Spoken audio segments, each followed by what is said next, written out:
So it's easy to see codependency in people who jump from relationship to relationship. It seems like they just can't be on their own, not even for 1 second. But what about people who are mostly fine when they're alone, but you start losing themselves whenever they meet someone new? And moreover, why some people have the tendency to go for troubled people who can be, a lot to deal with and even have the need to become their caretakers? So that's exactly what one of my clients was facing the other day, and he encouraged me to record this video. And actually, this dynamic is extremely common, and I've lost count how many times I've seen it. So don't worry that you're not alone. And I also had troubles in the past, let's say going for the crazy people. So now I want to explore why this happens in the first place, and then we're going to discuss how to solve this thing. So when I was younger, I remember having reached a point in which I was, totally fine on my own. Let's say mostly fine.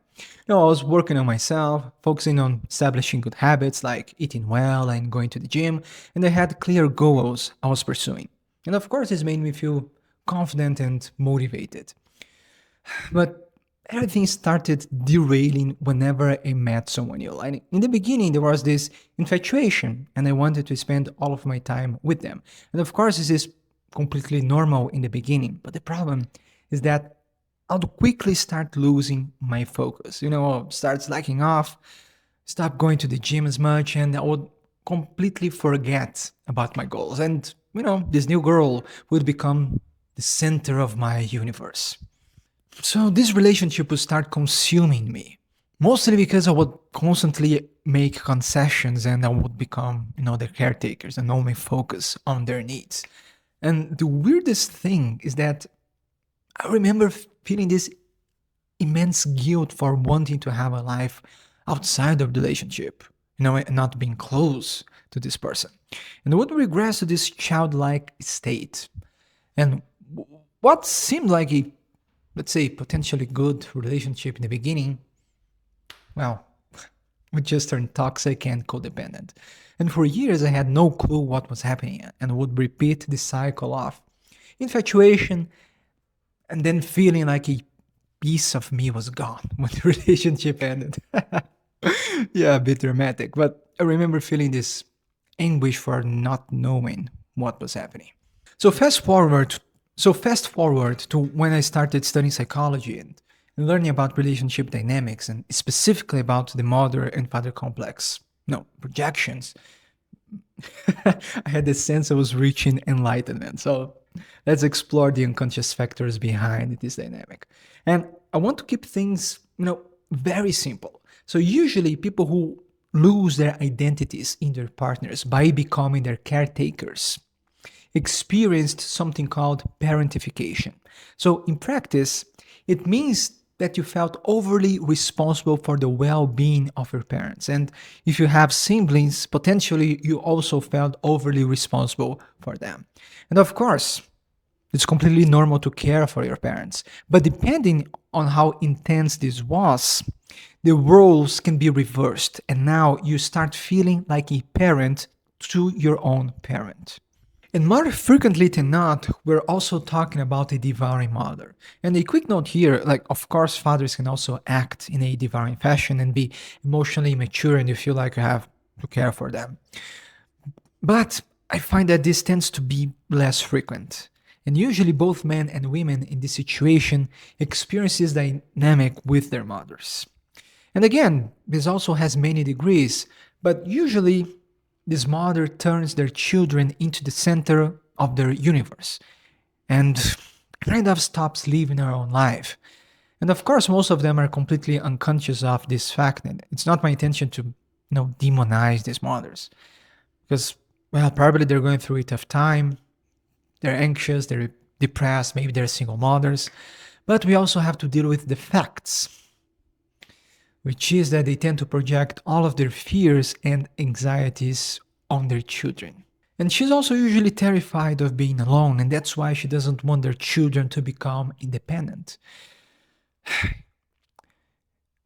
She wants to avoid dealing with what's behind her anxiety, her depression, her lack of meaning, or why she doesn't have a good relationship. So She projects all of this burden on her kids and starts slowly devouring their sense of autonomy by being overly emotional. And she usually turns their kids into their confidants, uh, into their, therapist. And the kid feel like he has to constantly emotionally regulate her.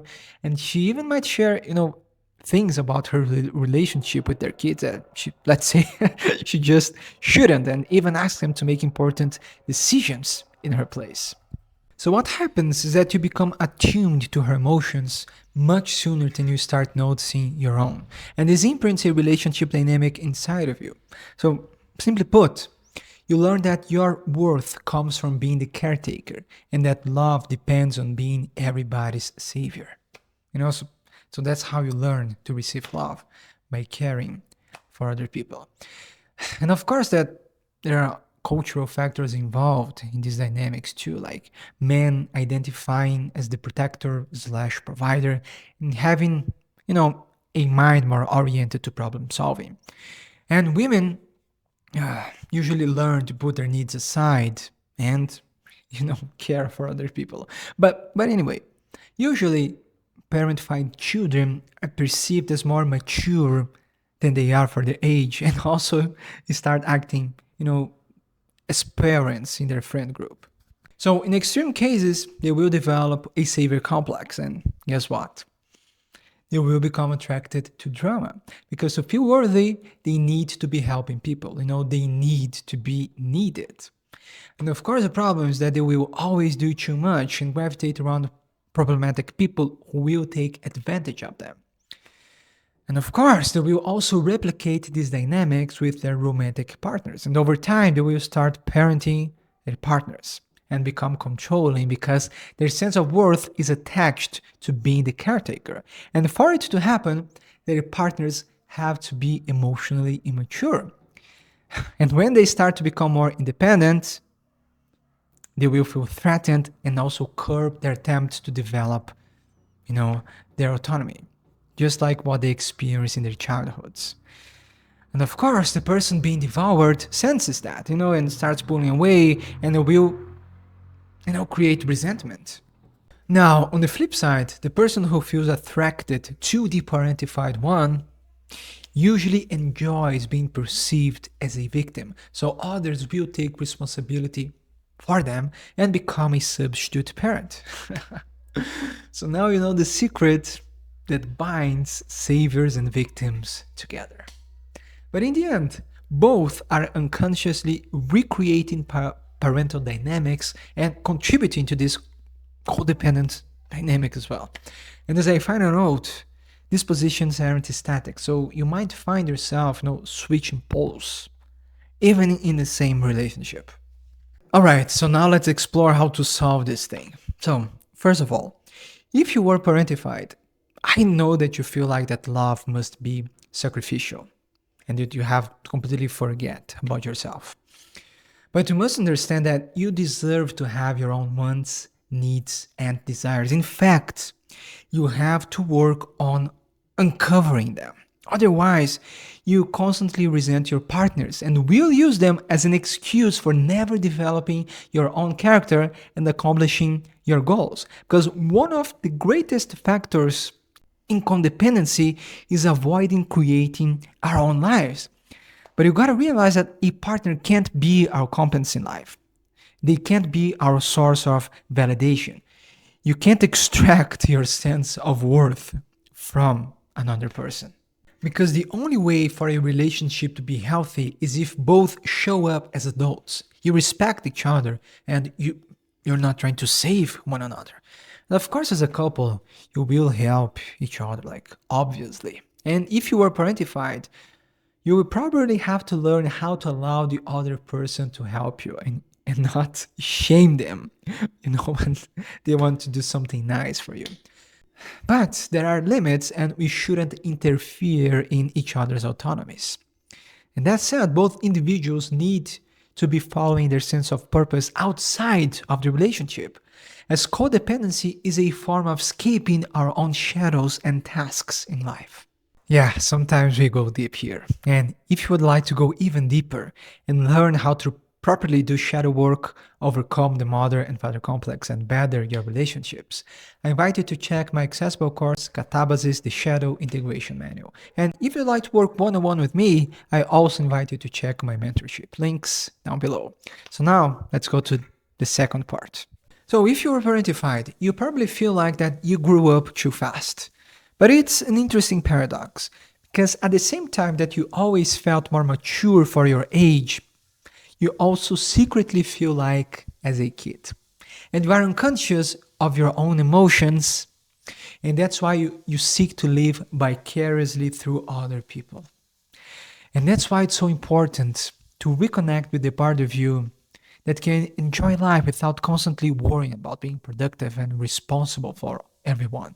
And it's important to give yourself permission to enjoy hobbies, try new things, and be creative just because you like them.